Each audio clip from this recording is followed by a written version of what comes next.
Jemaat yang terkasih, di dalam keteduhan hati, hening, tunduk dan merendah, sujud di hadapan Sang Anak Domba yang tersembelih, untuk menerima kucuran darahnya yang kudus, yang mendatangkan kesembuhan, mendatangkan pemulihan.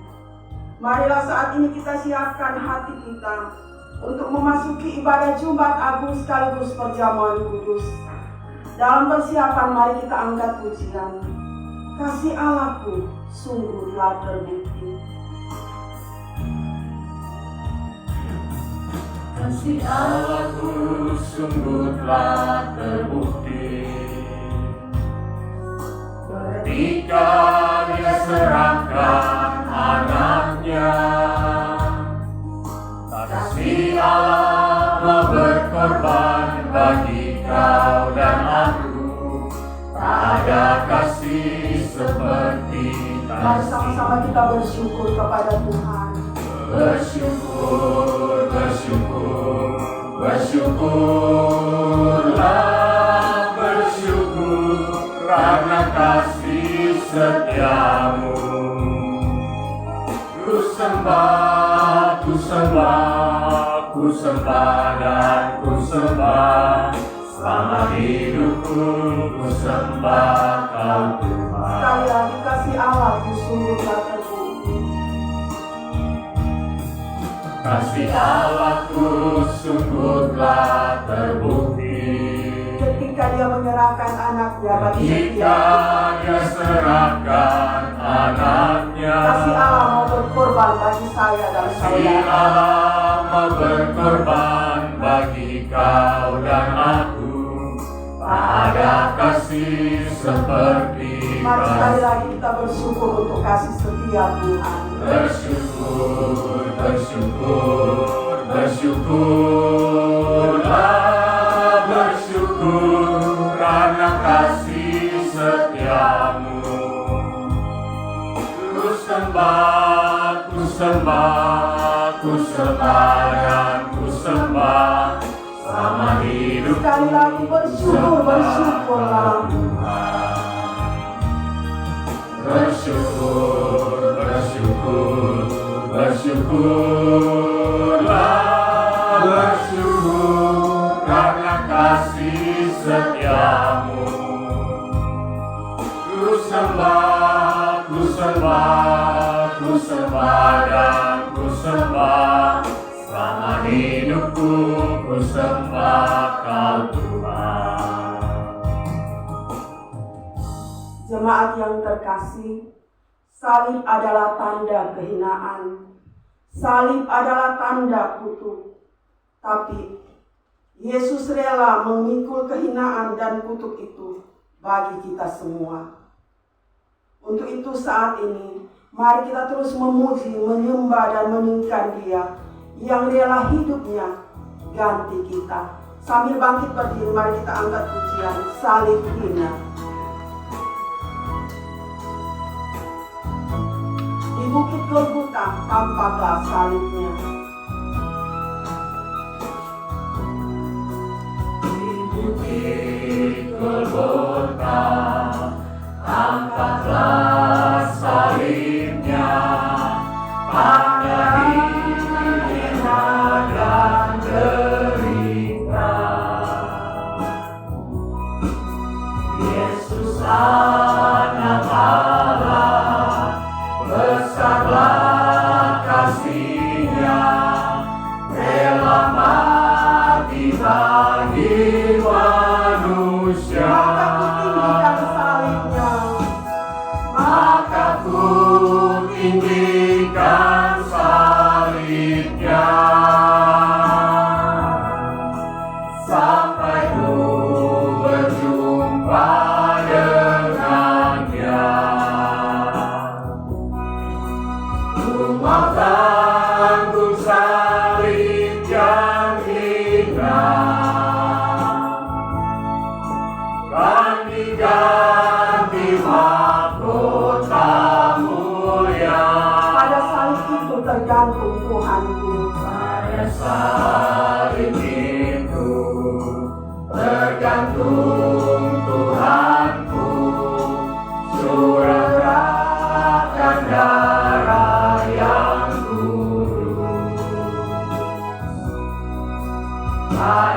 salib itu tumpuan harapku yang hapus semua dosaku. Maka ku tinggikan salibnya, Maka ku tinggikan salibnya, sampai ku berjumpa dengannya. Rumah tanggung salib yang hina,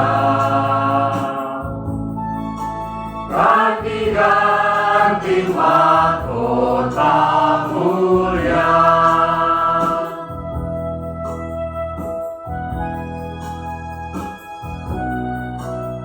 pada salib itu bukan setia. Pada salib itu bukan setia selalu menanggungnya sepanjang hidup. Dia tanda bawaku padanya, ke rumahnya yang penuh mulia. Maka ku tinggikan salibnya, sampai ku berjumpa dengannya. Rumah tanggung salib yang hina, ganti-ganti mahkota mulia. Mari kita habiskan ibadah ini. Ibadah Jumat Agung dan Perjamuan Kudus pada hari ini tertabislah dalam nama Allah Bapa, Anak, dan Roh Kudus. Amin. Salam damai sejahtera dan penebusan yang memerdekakan dari Tuhan Yesus Kristus bagi kita semua. Amin.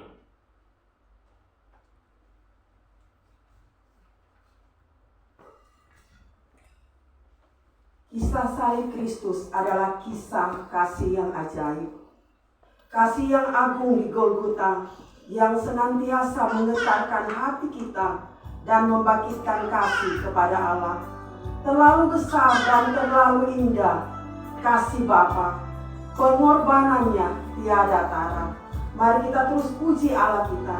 Kita angkat pujian terlalu besar. Telah kulihat bukti kasih-Mu, Kau menderita gantikanku. Dengan darah-Mu Kau selamatkanku. Kini ku hidup menyenangkanku. Terlalu besar kasih-Mu Bapa, Terlalu besar kasih-Mu Bapa, pengorbanan yang Kau berikan bagiku. Terlalu mahal darah-Mu Yesus, tercurah untuk menebus hidupku. telah kulihat bukti kasih-Mu. Telah kulihat bukti kasih. Dia yang menderita menggantikan setiap Kau kita. menderita gantikan. Dengan darahnya Dia menyelamatkan setiap kita. Dengan darah-Mu Kau selamatkanku. Biar kita mau hidup Kini menyenangkan ku hatinya. hidup menyenangkan. Terlalu besar kasih-Mu Bapa, Terlalu besar kasih-Mu Bapa, pengorbanan yang Kau berikan bagiku. Terlalu mahal darah-Mu Yesus, tercurah untuk menebus sekali lagi terlalu besar kasih-Mu Bapa, Terlalu besar kasih-Mu Bapa,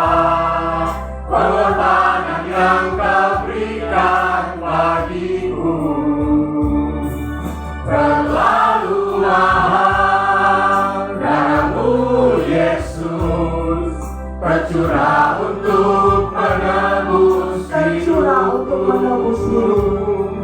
tercurah untuk menebus hidupku. Jemaat dipersilakan duduk kembali.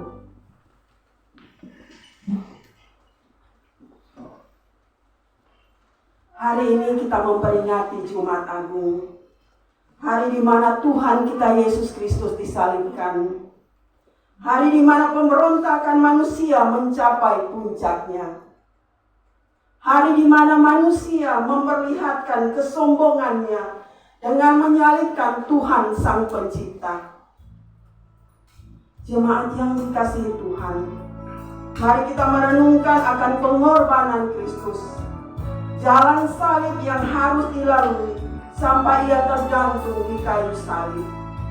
Mari kita akan membaca bersama-sama bacaan pertanggapan dalam Yesaya 53 ayat 2 sampai 7. Sebagai taruk ia tumbuh di hadapan Tuhan, dan sebagai tunas dari tanah kering.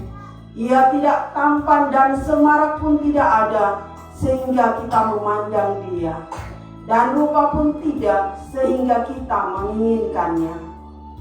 Ia dihina dan dihindari orang, seorang yang penuh kesengsaraan dan yang biasa menderita kesakitan. Ia sangat dihina sehingga orang menutup mukanya terhadap dia, dan bagi kita pun dia tidak masuk itu. Tetapi ia tertikam oleh karena pemberontakan kita. Tetapi sesungguhnya penyakit kitalah yang ditanggungnya, dan kesengsaraan kita yang dipikulnya. Padahal kita mengira dia kena tulah, dipukul dan ditindas Allah. Tetapi dia tertikam oleh karena pemberontakan kita. Dia diremukkan oleh karena kejahatan kita. Ganjaran yang mendatangkan keselamatan bagi kita ditimpakannya kepadanya, dan oleh bilur-bilurnya kita menjadi sembuh. Kita sekalian sesat seperti domba. Masing-masing kita mengambil jalannya sendiri. Tetapi Tuhan telah menimpakan kepadanya kejahatan kita sekalian. Kita baca bersama-sama. Dia dianiaya, tetapi dia membiarkan diri ditindas, dan tidak membuka mulutnya seperti anak domba yang dibawa ke pembantaian, seperti induk domba yang keluh di depan orang-orang yang mengunting bulunya. Ia tidak membuka mulutnya. Jemaat yang dikasihi Tuhan, mari bersama-sama kita akan menghayati kesengsaraan Tuhan Yesus di kayu salib.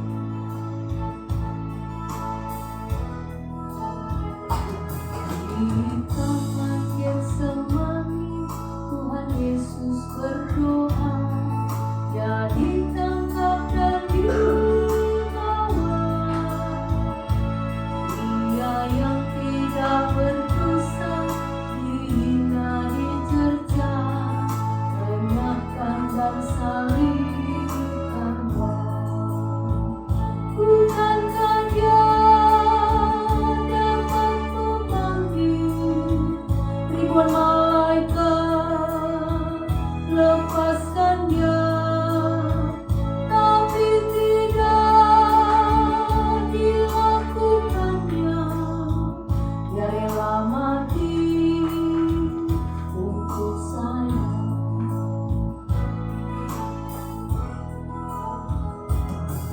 Di atas kepalanya duri sebagai mahkota. Dia diejek dan dicela, dengan sabar ia terima perlakuan manusia, menderita sebab dosaku. Bukankah Dia dapat memanggil ribuan malaikat, lepaskan Dia, tapi tidak dilakukannya. Dia rela mati untuk saya.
Betapa besar kasih Tuhan. Ia rela mati hanya untuk kita, manusia yang penuh dosa. Ia menebus dosa kita, dosa keangkuhan kita, dosa kesombongan kita, kejahatan kita, ketidaktaatan kita, kekerasan hati kita, pemberontakan kita, iri dengki, kebohongan, bahkan menipu. Semua ada dalam pengampunannya. Jemaat yang dikasihi Tuhan, mari kita angkat lagi pujian tadi. Di Taman Getsemani, Tuhan Yesus berdoa.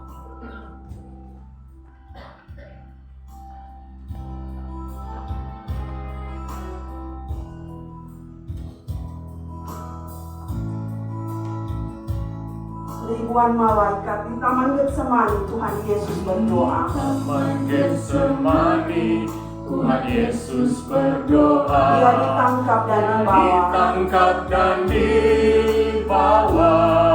Sambil kita menghayati pengorbanan Tuhan Tidak Yesus. berdosa, tidak dicerca, penyakan dan salib. Bukankah Dia dapat memanggil ribuan malaikat? Bukankah Dia dapat memanggil ribuan malaikat?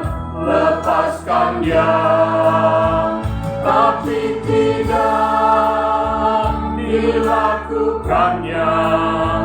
Dia rela mati untuk saya. Jemaat yang dikasihi Tuhan, mari secara pribadi kita datang di hadapan Tuhan. Kita mengakui setiap pelanggaran dan dosa kita di hadapan Tuhan. Dia senantiasa menunggu setiap kita. Dia yang sudah rela mati untuk menebus setiap kita. Mari kita memohon pengampunannya, agar Dia yang mengampuni setiap kita, menyucikan hati kita, dan kita mau hidup terus boleh menyenangkan hati Tuhan.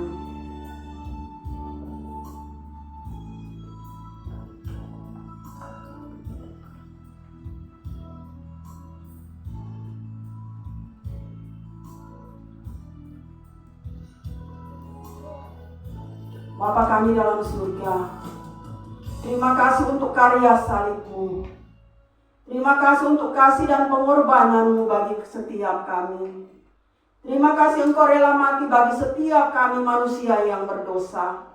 Sebenarnya kami yang harus digantung, tapi kami bersyukur Engkau Allah yang mengasihi setiap kami umat-Mu, sehingga Engkau rela memberikan Tuhan Yesus menggantikan kami manusia yang berdosa ini. Terima kasih Tuhan. Ini setiap pengakuan kami di hadapan Tuhan. Engkau menilai hati kami masing-masing. Tuhan ampuni dan sucikan setiap hati kami. Terima kasih untuk pengampunan-Mu. Terima kasih untuk kasih-Mu yang luar biasa bagi setiap kami. Tuhan tolong mampukan kami, untuk kami boleh terus hidup, boleh menyenangkan hati Tuhan. Hidup boleh melayani Tuhan. Hidup boleh taat kepadamu Tuhan. Boleh menjadi berkat bagi sesama kami. Terima kasih Tuhan, terima kasih. Ini ucapan syukur kami. Di dalam nama Tuhan Yesus Kristus, kami bersyukur dan berdoa untuk karya salib-Mu, untuk pengampunan-Mu bagi setiap kami. Dalam nama Tuhan Yesus Kristus, adalah Tuhan dan Juru Selamat kami yang hidup. Kami sudah berdoa. Amin. Tuhan Yesus sendiri telah memikul dosa kita melalui kematian-Nya di kayu salib, supaya kita yang telah mati oleh dosa hidup untuk kebenaran. Sebab beginilah firman Tuhan, korban sembelihan kepada Allah ialah jiwa yang hancur, hati yang patah dan remuk tidak akan kau pandang hina ya Allah. Mazmur 51 ayat 19. Firman-Nya lagi, percayalah hai anakku, dosamu sudah diampuni. Matius 9 ayat 2. Untuk itu mari kita menaikkan syukur sembah kita kepada Tuhan Allah yang sudah memberikan anugerah yang terindah itu. Kita angkat pujian karena salib-Mu. Hidupku, Kau berikan hidup yang baru.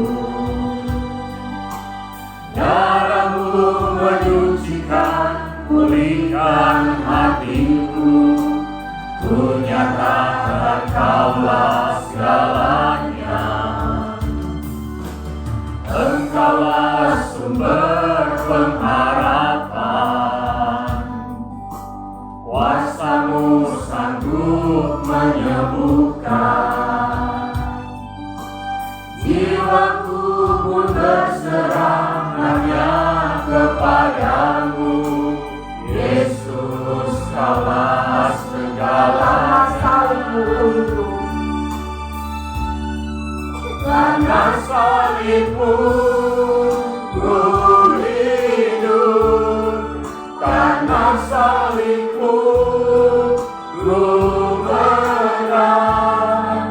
Engkau yang berkuasa, sanggup untuk melakukan mujizat-Mu.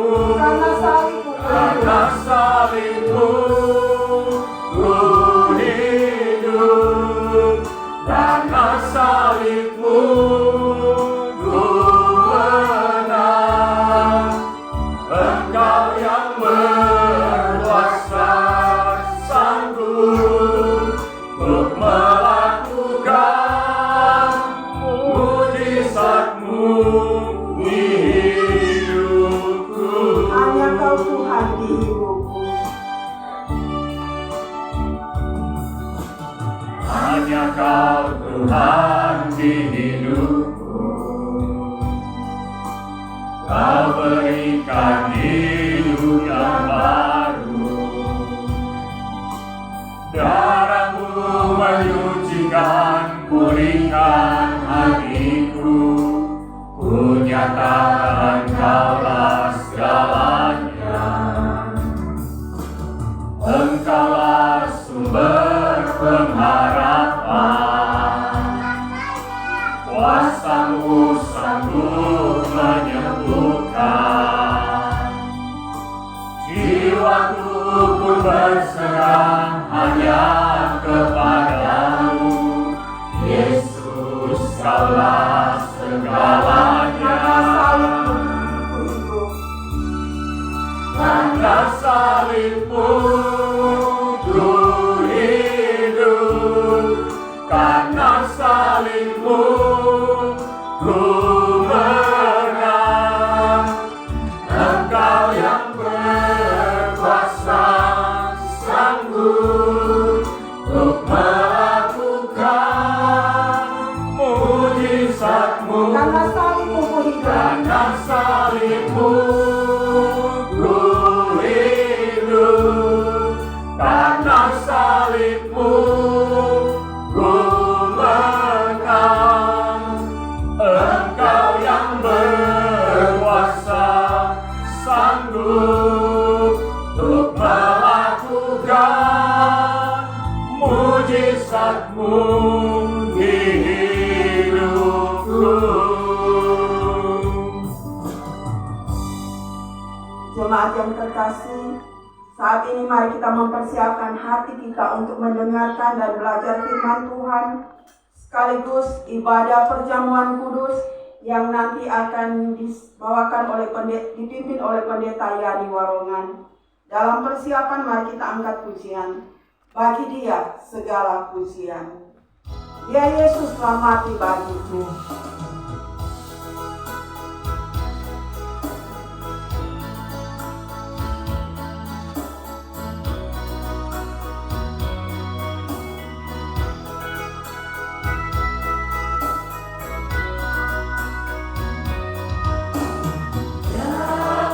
Yesus telah mati bagiku.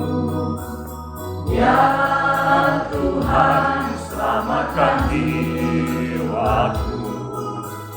Bagi Dia pujianku, tak dapat ku balas kasih-Nya. Dia angkatku jadi anak-Nya. Beri damai di dalam hidupku. Bagi Dia sembahku, hanya Dia segalanya. Bagi Dia segala pujian. Bagi Dia segala pujian, hormat serta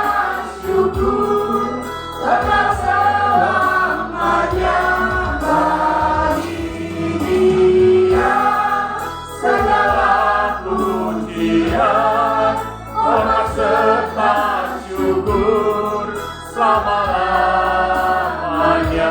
Ya Yesus, selamat di bagiku.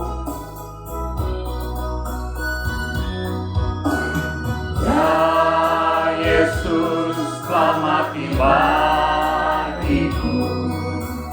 Ya Tuhan, selamatkan jiwaku.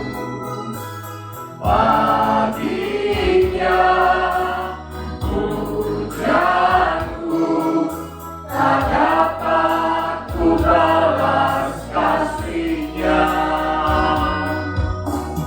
Ya angkatku jadi anaknya, beri damai di dalam hidupku.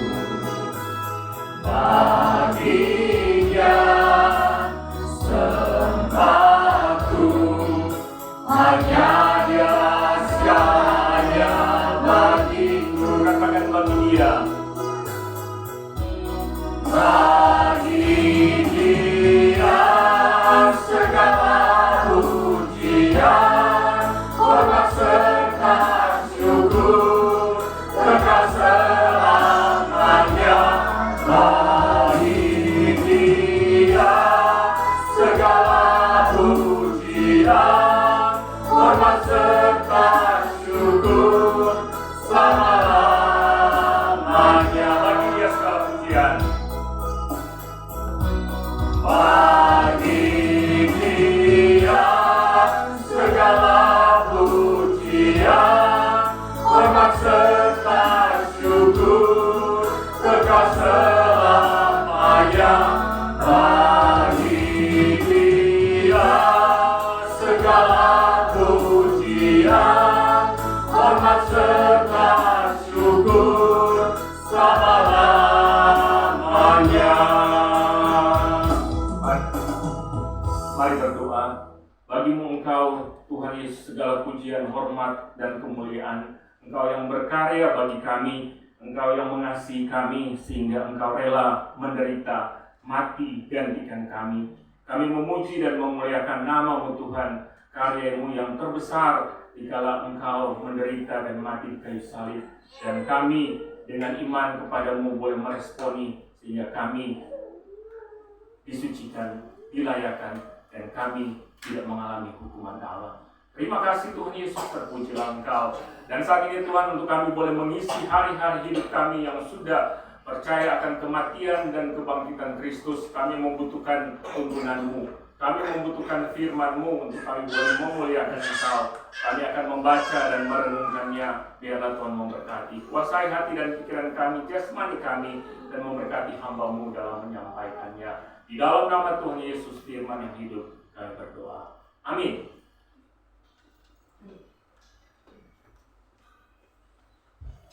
Shalom bagi kita semua.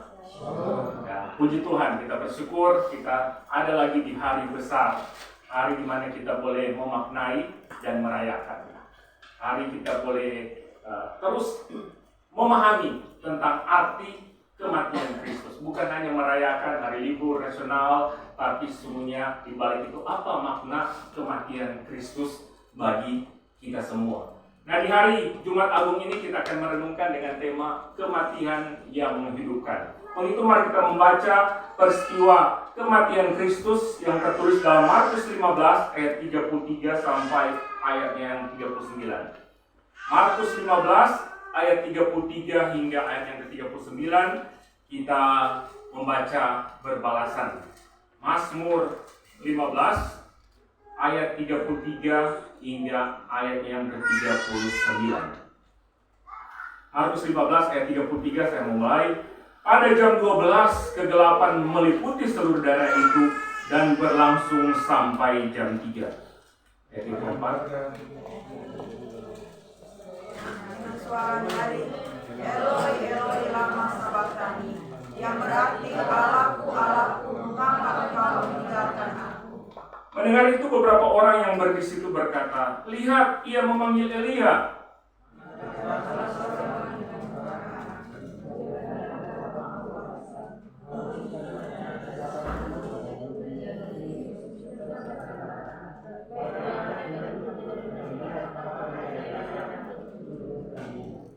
Lalu berserulah Yesus dengan suara nyaring dan menyerahkan nyawanya.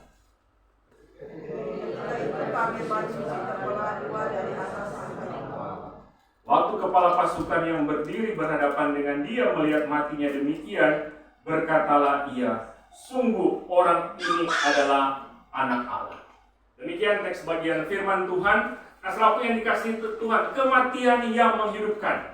Ini kalimat yang sebenarnya dari dua kata yang kontradiksi atau berlawanan. Betapa tidak, bagaimana mungkin kematian yang identik dengan keberdayaan selamanya. Kematian yang identik dengan, boleh dikatakan, selesai segala sesuatu, habis segala sesuatu, atau selesai segala harapan dan cita-cita, segala kerinduan-kerinduan kita. Tidak ada yang dapat dilakukan lagi. Sedangkan kehidupan berarti adanya nafas, adanya aktivitas, adanya kegiatan. Ada hal yang kita harapkan, ada hal yang kita cita-citakan, ada hal yang ingin kita raih di dalam kehidupan ini. Nah, selaku yang dikasihi Tuhan, bagaimana mungkin kematian dan ketidakberdayaan ini dapat memberikan kehidupan? Nah, mungkin kalau mati kan sudah selesai. Walaupun banyak segala hal yang kita pikirkan, yang kita inginkan, tapi selesai. Soalnya tidak berdaya, tidak bisa melakukan apa-apa. Tapi bagaimana kematian bisa memberikan kehidupan? Nah, bagi manusia memang ini tidak mungkin. Bagi manusia ini hal yang mustahil. Tetapi bagi Allah ini adalah hal yang mungkin. Dan inilah yang dikerjakan oleh Tuhan Yesus Kristus. Bahwa kematiannya memberikan kehidupan, memberikan makna keselamatan bagi kita, umat manusia. Nah, sebab yang dikasihi Tuhan Yesus Kristus, orang so tahu bersama dan diingat-ingatkan, dan setiap Jumat Agung, bahkan di setiap ibadah kita diingatkan, kematian Kristus adalah satu-satunya kematian yang pernah terjadi dan menyebabkan kehidupan atau keselamatan bagi umat manusia. Ini harus kita mengerti dalam pemahaman iman. Tak mungkin orang lain yang belum mengalami anugerah Tuhan yang mungkin untuk mengerti akan hal ini. Tetapi kematian di dalam Kristus yang terjadi adalah kematian yang memberikan kehidupan bagi kita yang percaya akan peristiwa ini, akan apa yang terjadi dalam sejarah kehidupan Kristus. Nah, saudara yang dikasihi Tuhan, hari ini bahkan pembacaan kita yang kita baca pada bagian tadi menceritakan tentang kematian Yesus Kristus. Orang semua tahu dan setiap Jumat Agung dibaca dan dibaca, dan memang orang perlu membaca ini, bagian ini. Dimana kalau kita melihat di ayat 33 diceritakan terjadi sebuah tanda mujizat sebelum mati. Yesus mati, yaitu apa? Gelap gulita. Dan kalau kita lihat di ayat paralel di Matius, Markus, Lukas di bagian akhir yang menceritakan kematian Kristus, kegelapan ini hanya terjadi di daerah Golgota. Di sekitar itu, tidak seluruh dunia. Karena memang kalau kita membaca hal-hal yang terjadi di tengah-tengah dunia ini di masa lalu, ada memang secara ilmu diteliti memang pernah terjadi kegelapan. Dalam penelitian arkeolog misalnya pada waktu perang, saya lupa yang Yosua itu kemudian Musa itu kemudian matahari berhenti. Dari sejarah arkeolog itu juga pernah terjadi. Peristiwa gempa yang besar juga di Amos pernah terjadi dan sejarah itu. Tapi di bagian ini, kegelapan ini hanya terjadi di Golgota dan meliputi di daerah tersebut, bukan berlaku secara universal. Hal ini mau menunjukkan apa? Ini adalah sebuah peristiwa mujizat yang terjadi. Di waktu Yesus mati, terjadi sebuah mujizat, yaitu kegelapan. Dan sebenarnya ini adalah nubuat yang sudah disampaikan oleh kitab suci. Kalau orang baca di Amos 8 ayat 9 sudah dinubuatkan akan hal itu. Di mana dikatakan pada hari itu akan terjadi, demikianlah firman Tuhan Allah, aku akan membuat matahari terbenam di siang hari dan membuat bumi gelap pada hari cerah. Ini nubuatan yang sudah disampaikan oleh kitab Amos, bahwa akan terjadi kegelapan di hari yang cerah. Dan memang kalau terang membaca Perjanjian Lama, nubuatan tentang kedatangan, kemudian penderitaan, kematian, kemudian kedatangan Yesus kembali sudah dinubuatkan jauh sebelumnya di dalam kitab suci. Nah, saudara yang dikasihi Tuhan Yesus Kristus, pertanyaan bagi kita, apa makna dari peristiwa kegelapan yang terjadi pada waktu penggalipan Tuhan Yesus? Bukan cuma sekedar mujizat yang terjadi, tetapi ada makna penting pada waktu kegelapan terjadi pada peristiwa penyalipan Tuhan Yesus. Setidaknya ada 3 makna penting yang bisa kita lihat dan renungkan. Yang pertama, kegelapan ini menunjukkan murka Allah. Karena kalau kita membaca dalam teks-teks bagian Alkitab, kegelapan ini sering menunjukkan simbol kemurkaan Allah atau hukuman Allah kepada dunia ini. Di mana Allah murka kepada orang-orang yang menyalibkan Kristus. Dan murka kepada manusia yang dosa-dosanya ditebus oleh Kristus. Jadi kegelapan ini sebenarnya murka Allah yang harus orang terima bagi mereka yang menyalibkan Yesus dan juga manusia yang ada termasuk saya dan saudara saat ini.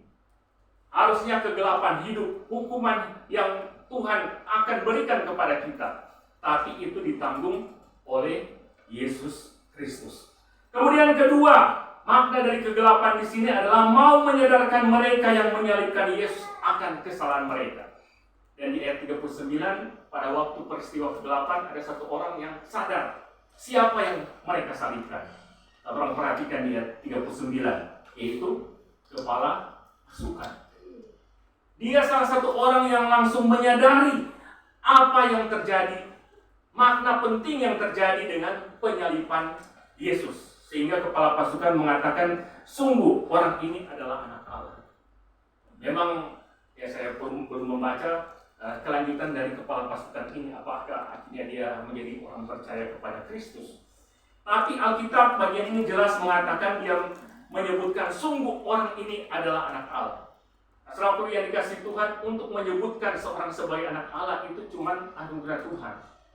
Kepala pasukan bukan orang Yahudi tapi orang Romawi, tapi dia sanggup mengatakan sungguh dia ini adalah anak Allah. Karena apa? Menyadari tentang siapa yang disalibkan itu. Sehingga kalaupun orang tidak pernah menyadari, setiap tahun kita memperingati penyalipan Kristus dan kita tidak pernah menyadari siapa yang tersalib itu, ya masih lebih berbahagia kepala pasukan ini. Kemudian hal yang ketiga, kegelapan yang luar biasa ini menunjukkan kepada mereka yang ada pada peristiwa penyalipan Yesus dan manusia sudah mereka, termasuk saya dan saudara sekarang ini, bahwa Kristus bukanlah penjahat. Bahwa Kristus adalah orang yang benar. Dia bukanlah manusia biasa, tapi dia adalah Allah. Karena tidak mungkin akan terjadi mujizat ini kalau dia manusia biasa. Walaupun memang ada orang-orang yang mencoba-coba mengaitkan, oh terjadi ini. Misalnya di saat ada peristiwa besar, oh semalam ada hujan besar. Ya kan? Seperti itu. Misalnya yang masih heboh-heboh kali ini kan, ada yang saya baca di media sosial, oh ada terjadi ini kata sebelumnya, sehingga peristiwa itu harus terjadi. Padahal tidak demikian. Hanya anak manusia yang adalah Allah sehingga mujizat terjadi mengikuti apa yang baik sebelum sesuatu terjadi atau sesudah terjadi di dalam kehidupan Kristus Yesus. Nah, ini makna penting dari kegelapan yang terjadi di dalam peristiwa kematian Kristus. Selanjutnya mari kita perhatikan ayat yang ke-34 bagian ini. Ayat ini mau menjelaskan tentang keterpisahan Yesus dengan Allah karena manusia yang berdosa. Sehingga di ayat 34 kita bisa melihat seruan Yesus, Eloi, Eloi, lama sabachthani, atau Allahku, Allahku, mengapa engkau meninggalkan aku. Ini juga sudah dinubuatkan dalam perjanjian lama. Kalau orang membaca dalam Mazmur 22 ayat 2, di situ dikatakan, Allahku, aku berseru pada waktu siang, tetapi engkau tidak menjawab. Pada waktu malam, tetapi tidak juga aku tenang. Jadi memang segala sesuatu sudah dinubuatkan dan memang peristiwa-peristiwa apa yang terjadi dengan Yesus adalah peristiwa-peristiwa yang benar-benar terjadi. Karena memang orang yang tidak percaya masih meragukan apakah peristiwa-peristiwa dengan Yesus itu peristiwa yang sungguh terjadi atau cuma karang-karang kitab suci dan orang-orang lain. Nah, saudara yang dikasih Tuhan, ayat yang ke-34 ini mau menjelaskan bahwa Karena Kristus harus menanggung dosa manusia, maka terjadi keterpisahan.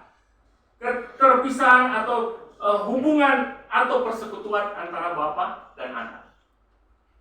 Ini berarti bukanlah seakan-akan Allah ada di surga, Yesus ada di dunia, dan terpisah satu dengan lain karena ada di tempat yang berpisah. Tetapi ini sesungguhnya adalah keterpisahan antara Bapa dan Anak yang karena dosa manusia dan Allah mengalami keterpisahan. Yesus harus menanggung dosa manusia yang karena peristiwa di Kejadian pasal 3 manusia dan Allah terpisah, putus hubungan, maka karena Yesus harus menanggung sehingga harus terjadi keterpisahan antara Bapa dan Anak dalam persekutuan. Kalau kita membaca Kejadian pasal 3 kan di saat manusia jatuh dalam dosa, semua manusia telah berbuat dosa dan hubungan antara Allah dan manusia terpisah. Nah, untuk Yesus bisa menanggung dosa manusia, maka dia pun harus mengalami hal itu. Terjadi keterpisahan antara Allah dan Yesus. Nah, memang ini misteri dalam kehidupan iman orang percaya. Kita hanya bisa mengerti jika kita sungguh-sungguh mau beriman kepada Kristus, kepada Tuhan, dan Dia akan memberikan pengertian bagi kita. Nah, saudara yang dikasih Tuhan, keterpisahan antara anak dan bapa merupakan penderitaan yang terberat yang dialami oleh Yesus. Merupakan pergumulan yang berat yang dialami oleh Yesus, merupakan jalan sengsara yang harus dialami oleh Yesus. Sehingga Yesus harus berseru, "Allahku, Allahku, mengapa Engkau meninggalkan aku?" Ini penderitaan yang sangat berat. Dan ini bukan menyangkut penderitaan fisik, tapi penderitaan rohani. Seberat apapun penderitaan jasmani atau fisik yang terjadi dalam kehidupan manusia, tidak seberat dari penderitaan rohani yang dialami. Penderitaan rohani adalah penderitaan yang sangat berat, sehingga coba kita ingat dan lihat orang-orang yang mengalami penderitaan secara jasmani, bahkan mengalami kematian. Kalau rohaninya kuat, imannya kuat, mereka tetap akan bersukacita di situasi-situasi yang sulit. Walaupun mungkin sakit luar biasa, kita bisa menemui orang-orang yang masih bisa memuji Tuhan. Karena apa? Rohaninya kuat. Karena imannya kuat.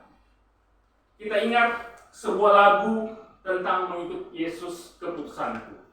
Ini ditulis dengan latar belakang seorang lelaki yang ada di sebuah desa di sebelah timur Laut India, desa Assam. Di mana ketika dia bertobat dan percaya kepada Tuhan Yesus, kepala suku dari desa ini mengancam dia akan menyiksa dan akhirnya membunuh dia dan istrinya. Dan apa yang dilakukan oleh kepala suku sebagai latar belakang lagu ini? Yaitu pertama, menyiksa istrinya. Tetapi apa yang dikatakan oleh laki ini, mengikut Yesus adalah keputusan. Pada akhirnya setelah disiksa, kemudian istrinya dibunuh.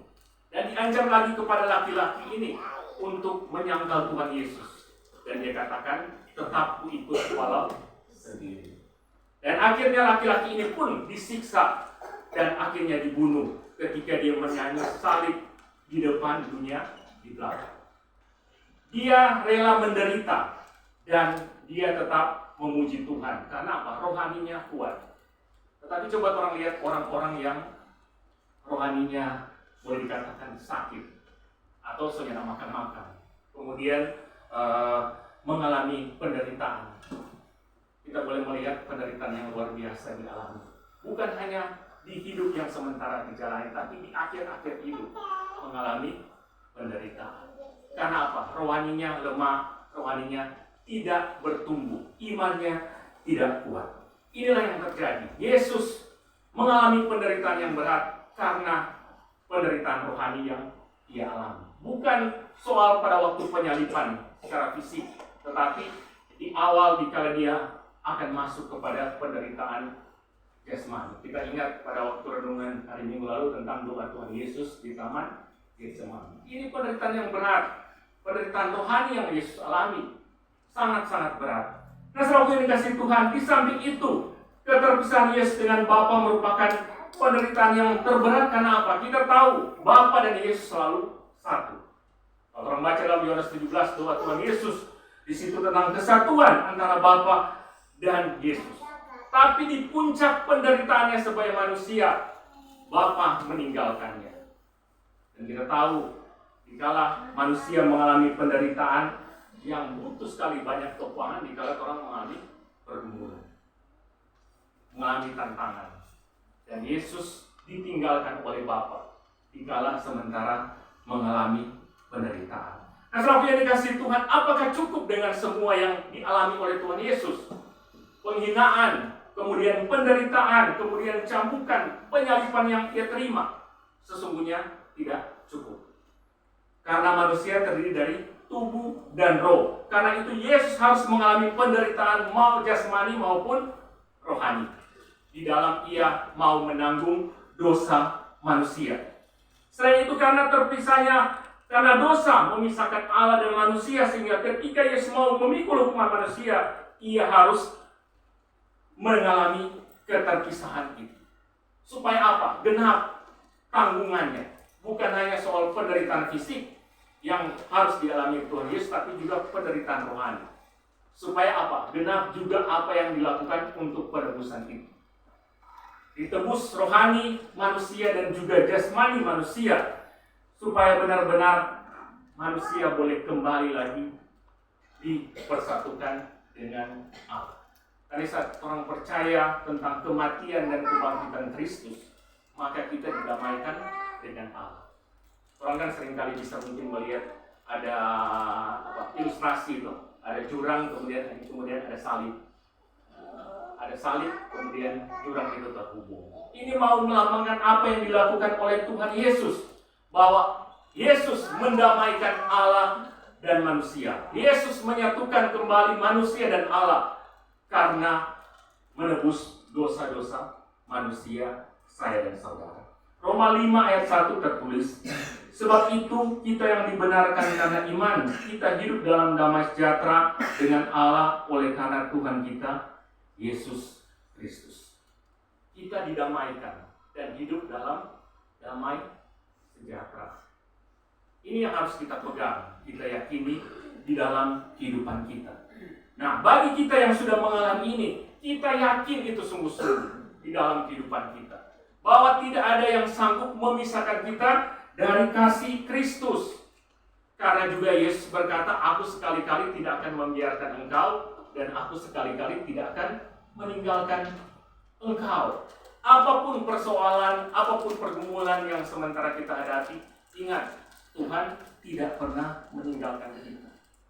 Persoalan kesehatan, persoalan ekonomi, persoalan keluarga, persoalan studi bagi anak yang sementara studi. Ingat, Tuhan tidak pernah meninggalkan kita. Bahkan kita disebut orang-orang yang menang, seperti yang dikatakan Paulus dalam Roma 8. Kita lihat Roma 8 ayat 33. Siapakah yang akan menggugat orang pilihan Allah? Allah yang membenarkan mereka. Siapakah yang akan menghukum mereka? Kristus yang telah mati, bahkan lebih lagi yang telah bangkit, yang juga duduk di sebelah kanan Allah, yang malah menjadi pembela kita. Ayat ke-36, seperti Allah tertulis, oleh karena engkau kami ada dalam bahaya maut sepanjang hari, kami telah dianggap sebagai domba-domba sembelihan. Ayat 37, tetapi dalam semuanya itu kita lebih daripada orang-orang yang menang oleh Dia yang mengasihi kita. Seberat apapun pergumulan yang sementara kita hadapi, ingat, Yesus sudah mengalami itu. Pergumulan yang dialami Tuhan Yesus belum seberat, pergumulan yang dialami kita belum seberat dengan apa yang dialami oleh Tuhan Yesus. Dan Tuhan Yesus sudah mengalami semua pergumulan manusia. Orang mungkin masih dalam batas-batas jadi hina sedikit-sedikit, ya kan? Kalau diludah belum ada, kalau meludah sendiri mungkin sudah. Apalagi meningkat kemudian dicambuk, belum ada. Apalagi kemudian meningkat disalib, orang belum ada. Apalagi meningkat kalau orang mati, belum ada yang pernah mati. Tapi Yesus sudah mengalami semua itu. Sehingga apapun pergumulan yang sementara dihadapi, Tuhan akan sanggup memberikan jalan keluar. Memberikan kekuatan bagi kita untuk boleh melewatinya. Kalau belum waktunya Tuhan, tetap orang akan mengalami perjalanan-perjalanan hidup sampai tiba waktunya kita untuk kembali kepada Dia. Nah, saudara yang dikasihi Tuhan, inilah kematian yang menghidupkan itu. Yesus mati untuk membuat saya dan saudara hidup. Hal ini yang sudah diingatkan Yesus sebelum Dia mengalami penderitaan ini. Dalam Yohanes 12 ayat 24 dikatakan, jikalau biji gandum tidak jatuh ke dalam tanah dan mati, ia tetap satu biji saja. Tapi jika ia mati, ia akan menghasilkan banyak buah. Nah, biji gandum perlu mati dulu. Setelah dipanen, kemudian dia dianggap mati. Tapi setelah kemudian ditanam, jatuh ke tanah dan mati, ini merupakan kemudian masuk ke dalam pertumbuhan dan akhirnya satu biji gandum bisa menghasilkan biji-biji gandum yang lain. Ini mau melambangkan apa yang Yesus katakan? Kematiannya. Kematiannya di kayu salib. Ketika dia disalibkan, kemudian dikuburkan, dan di sana mulai mekarlah kehidupan baru, yaitu kebangkitan. Termasuk yang saya dan saudara alami. Karena kita dihidupkan di dalam Kristus, maka kita boleh ada hingga hari ini. Karena kita dihidupkan di dalam Kristus, kita boleh ada dalam persekutuan orang-orang percaya. Siapa yang bisa mengantar kita kalau bukan karena kematian dan kebangkitan Kristus? Kita percaya akan itu sehingga kita boleh datang kepadanya. Nah, sebab yang dikasih Tuhan, melalui kematian Yesus, Tuhan sendiri dimuliakan. Itu di ayat 39 kan. Benar engkau sungguh adalah anak Allah. Sebenarnya ini adalah pengakuan iman juga. Dikala seorang boleh mengatakan benar engkau adalah anak Allah, engkau adalah Yesus Tuhan, ini sebuah pengakuan iman.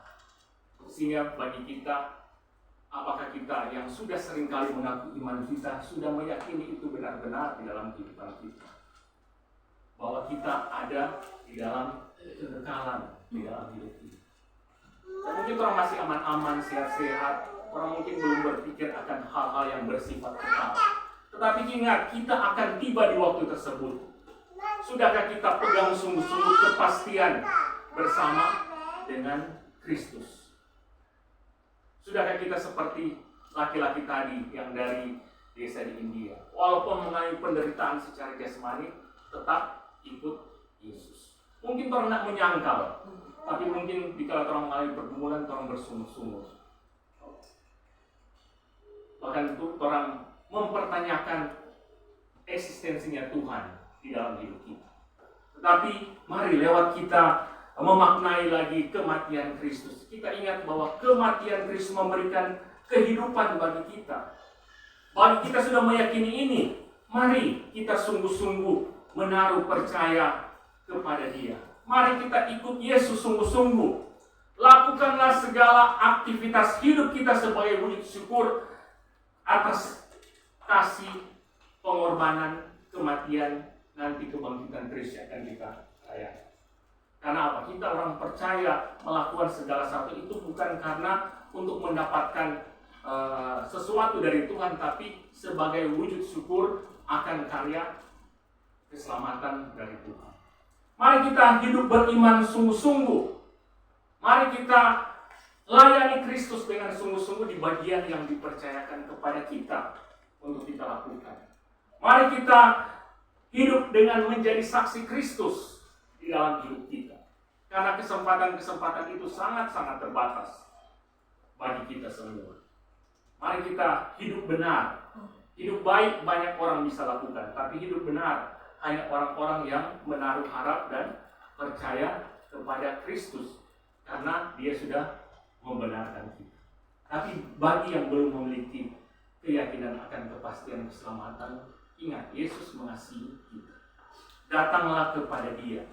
Undanglah Dia untuk hadir di hidup kita, dan pasti kita akan memiliki kepastian itu di hidup yang Tuhan percaya. Tuhan Yesus memberkati kita semua. Amin. Firman Tuhan, mari kita berdoa.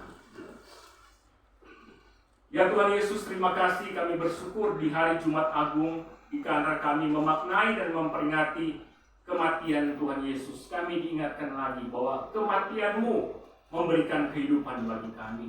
Tuhan menolong kami yang sudah meyakini ini untuk diteguhkan dalam hidup kami, di langkah-langkah yang Tuhan percayakan untuk kami jalani, di segenap aktivitas hidup kami, di tengah-tengah kehidupan pribadi, keluarga, kami boleh terus meyakini ini. Tidak ada yang dapat memisahkan kami dari kasih Kristus. Apapun itu, kami boleh pegang, kami boleh sungguh-sungguh percaya akan hal itu. Walaupun mungkin sementara mengalami penderitaan, sementara mengalami tantangan, sementara mengalami pergumulan, tapi kami boleh melihat ada Kristus di hidup kami.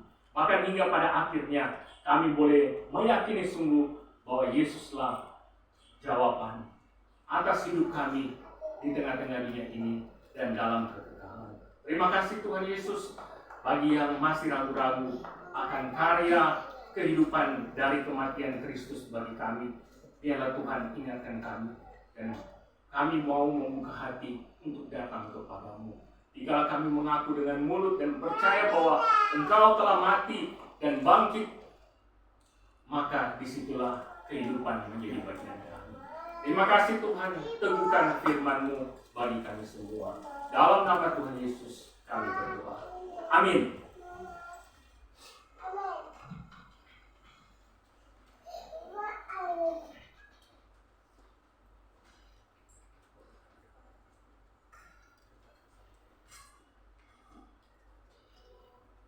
Mari dalam persiapan kita angkat pujian Dekat ke Salib-Mu, diundang majelis untuk ambil bagian dalam pelayanan.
Tuhan Yesus, terima kasih untuk kasih dan karya-Mu melalui penderitaan dan pengorbanan-Mu di kayu salib. Saat ini kami akan merayakan perjamuan kudus, biarlah Engkau melayakan kami.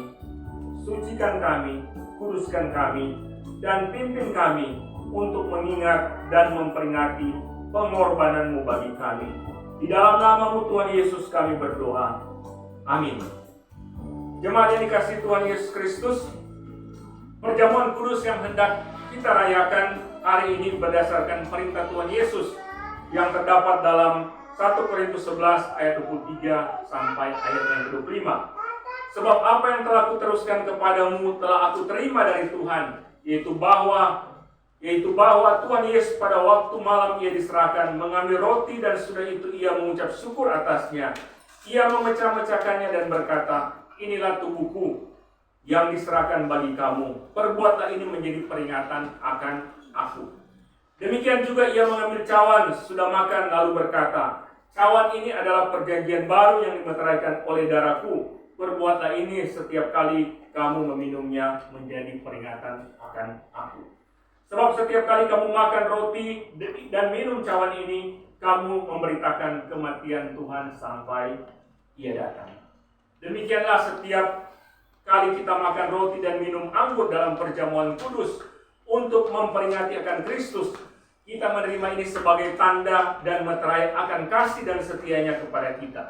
Kita meyakini hal ini dalam iman bahwa ia telah memberikan tubuhnya dipakukan di atas kayu salib dan mencurahkan darahnya supaya jiwa kita yang lapar dikenyangkan dan disegarkan serta memperoleh hidup yang kekal. Hal ini sungguh benar seperti yang kita pahami bahwa roti dan dipecah-pecahkan dan air anggur dicurahkan kalau kita makan dan minum menjadi peringatan akan Yesus Kristus. Sehingga perjamuan kudus berarti bagi kita bahwa Tuhan Yesus Kristus melalui pengorbanannya dan kematiannya di atas kayu salib telah menebus segala dosa kita dengan menanggung hukuman kita. Bahwa Tuhan Yesus mengadakan perjanjian yang baru dengan kita, Roh-Nya menghidupkan, dikaruniakan kepada kita supaya kita dapat hidup dengan Dia dalam satu persekutuan yang kekal. Hubungan kita dengan Allah dipulihkan. Dan bahwa Tuhan Yesus menghubungkan kita seorang dengan yang lain dalam persekutuan yang benar, yang patut kita tunjukkan dengan perkataan dan perbuatan dalam relasi kita sesama dengan sesama kita. Semoga Allah yang Maha Kuasa dan Maha Kasih, Bapa Tuhan kita Yesus Kristus dan Roh Kudus menolong kita. Amin. Jemaat yang dikasihi Tuhan Yesus Kristus, agar kita dikenyangkan dengan roti sorga yakni Kristus Yesus, janganlah hati kita melekat pada roti dan anggur yang kelihatan ini, melainkan hendaklah kita mengarahkan hati kita kepada Yesus Kristus di dalam sorga, pengantara kita kepada Bapa. Marilah jemaat yang akan ambil bagian dalam perjamuan kudus untuk berdiri, karena meja perjamuan Tuhan sudah sedia.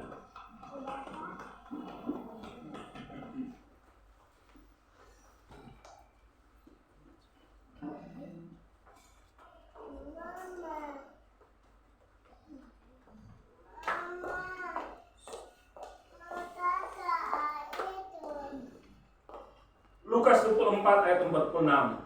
Katanya kepada mereka, ada tertulis, demikian Mesias harus menderita dan bangkit dari antara orang mati pada hari yang ketiga. Dan lagi dalam namanya berita tentang pertobatan dan pengampunan dosa harus disampaikan kepada segala bangsa. Mulai dari Yerusalem, kamu adalah saksi dari semuanya ini. 1 Petrus 2 22 sampai 24. Ia tidak berbuat dosa dan tipu tidak ada dalam mulutnya.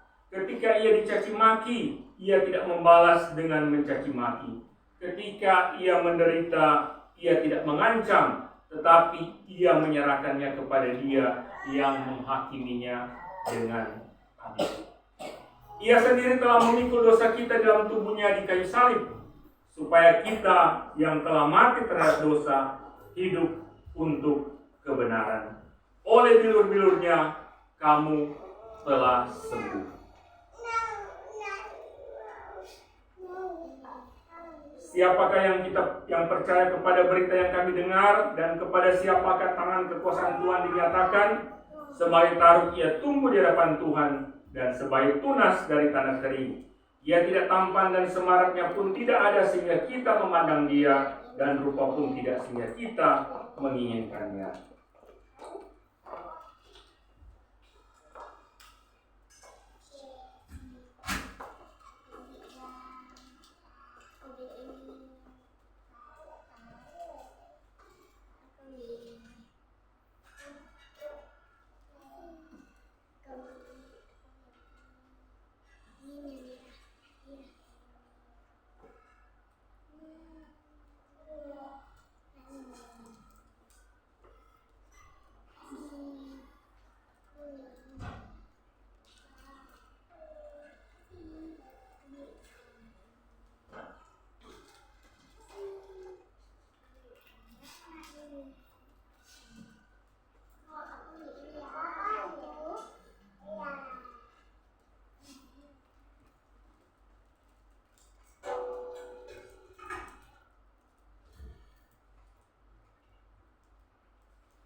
Marilah kita mengangkat roti di tangan kita dan mengucap syukur.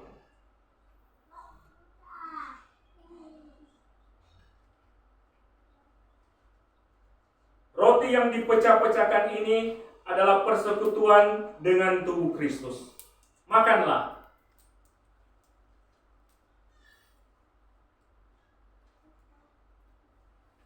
Ingat dan percayalah bahwa tubuh Tuhan kita Yesus Kristus telah dipecahkan sebagai pendamaian yang sempurna bagi segala dosa kita. Amin.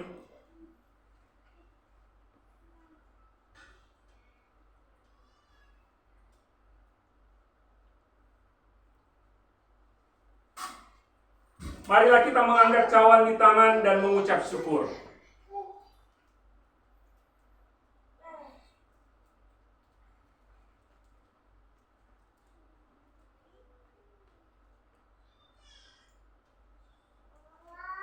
Cawan yang berisi anggur yang atasnya kita mengucap syukur ialah persekutuan dengan darah Kristus. Minumlah.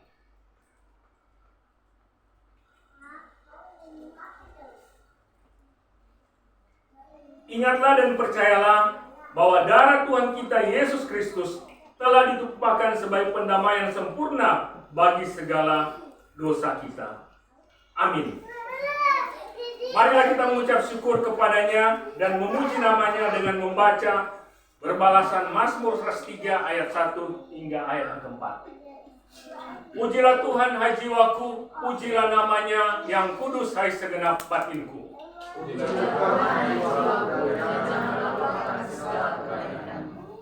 Dia yang mengampuni segala kesalahanmu, yang menyembuhkan segala penyakitmu. Dia yang menebus hidupmu dari rumah kubur.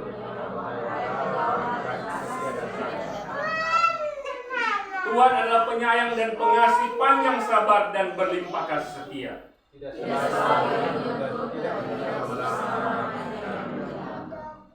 Tidak dilakukannya kepada kita setimpal dengan dosa kita, dan tidak dibalasnya kepada kita setimpal dengan kesalahan kita.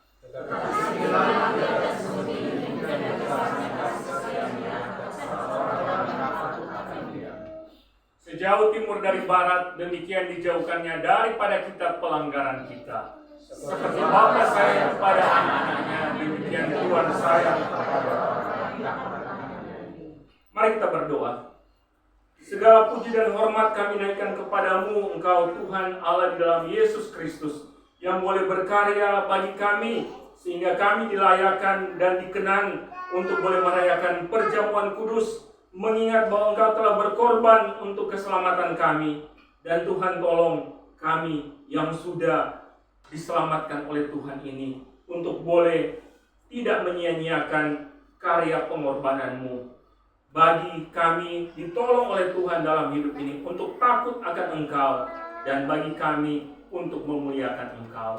Terima kasih Tuhan Yesus, kami bersyukur untuk karya salib-Mu bagi kami. Dalam nama-Mu Tuhan Yesus kami berdoa. Amin. Dipersilakan duduk, dan mari saat ini kita membawa persembahan syukur sekaligus mengantar cawan perjamuan ke depan. Sambil persembahan perjamuan di bawah, kita angkat pujian karya terbesar.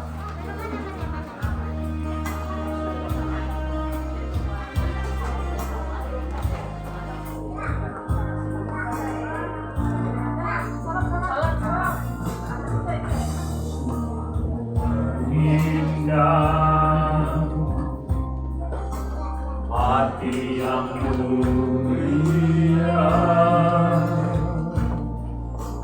hanya ku temukan di dalam-Mu, Yesusku.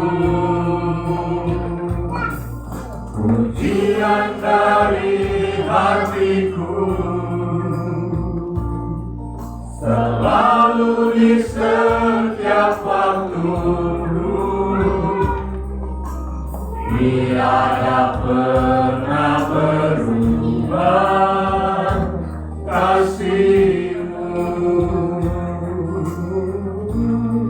Karya terbesar dalam hidupku, pengorbanan-Mu yang selamatkanku. Engkaulah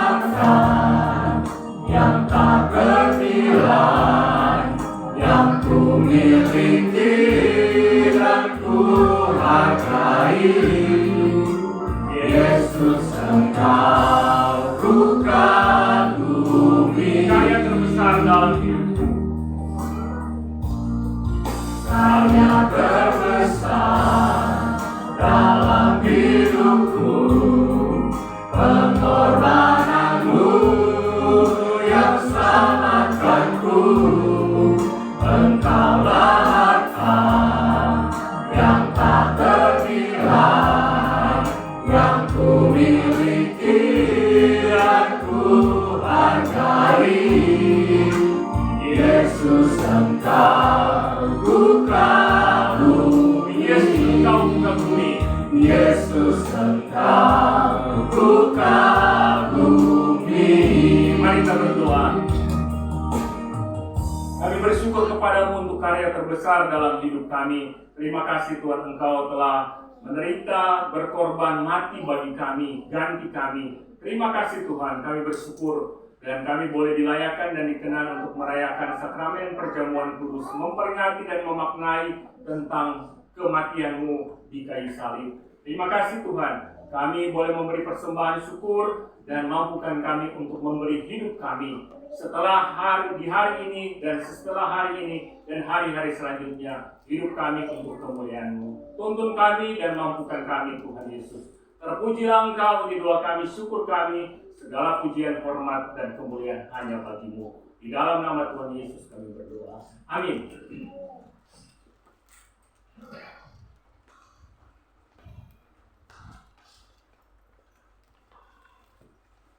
Jemaat yang dikasihi Tuhan, saya jemput kita semua bangkit berdiri.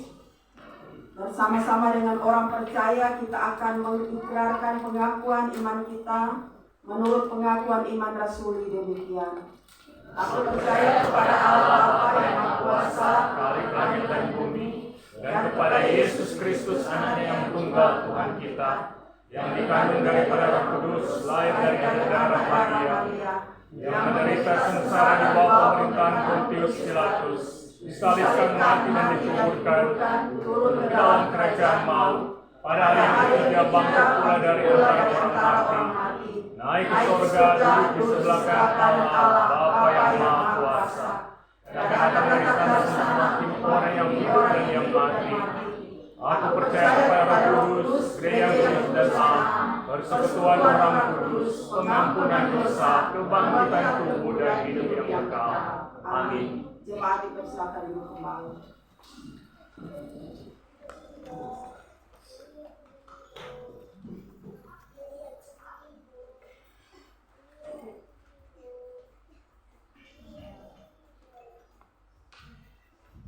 Terpujilah Allah Bapa yang Maha Baik, yang senantiasa menunjukkan kemurahan-Nya kepada kita. Tuhan sudah memberikan sebuah pemberian terbaik bagi kita yang dikasihinya. Karena itu marilah kita sekalian yang mengasihinya memberikan pemberian terbaik pula baginya. Sambil kantong persembahan dijalankan, kita angkat pujian, ku bersyukur Dia tebusku.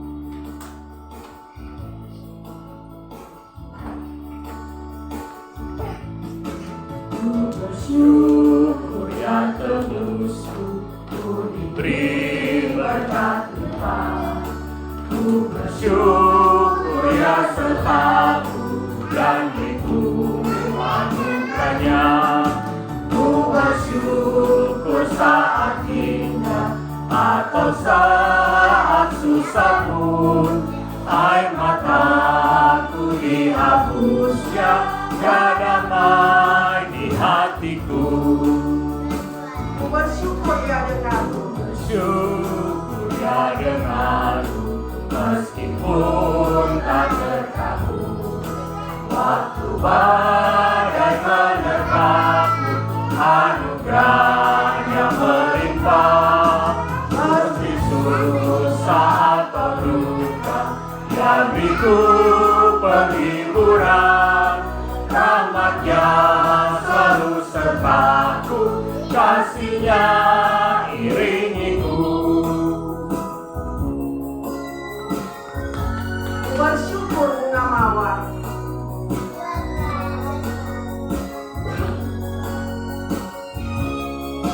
Ku bersyukur